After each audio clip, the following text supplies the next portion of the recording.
વડોદરા શહેરમાં ગણપતિની આગમ યાત્રાઓ કાઢવા પર પોલીસ કમિશનરે જન્માષ્ટમી સુધી પ્રતિબંધ મૂકતા ગણેશ મંડળોમાં રોષ જોવા મળી રહ્યો છે।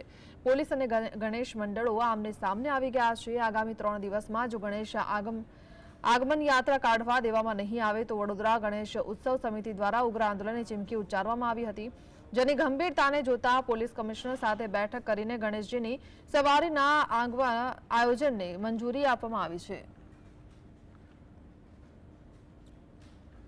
આવતીકાલથી જે પણ ગણેશ મંડળને પોતાના ગણેશ પેન્ડોલમાં લાવવા હોય એ લાવી શકશે। ખાલી સોમવારે એટલે રક્ષાબંધનના દિવસે 26 અને 27 તારીખ જન્માષ્ટમી અને એના બીજા દિવસ એ 3 દિવસ બાકી રાખીને કોઈ પણ દિવસે એટલે 7 તારીખ સુધીમાં ગણેશ લાવી શકશે। કારણ કે વિવિધ ગણેશ મંડળોના પોતાના બુકિંગ થઈ ગયા હોય છે, એમના પોતાના તમામ ઓર્ડર અપાઈ ગયા હોય છે। એને લઈને આવતીકાલથી જે પ્રકારે આગમન યાત્રા એમની પ્લાન હતી તો એને લઈને અમારે ખૂબ જ સુખદ વાતાવરણમાં ચર્ચા થઈ। માનનીય પોલીસ કમિશનરશ્રીએ આ મિટિંગના અંતે એવું અમને આશ્વાસન આપ્યું છે કે જે પ્રકારે અરજીઓ કાલથી આગમન યાત્રાની આવવાની શરૂ થઈ છે તો સુનિયોજિત રીતે આવતીકાલથી જ આગમન યાત્રાઓને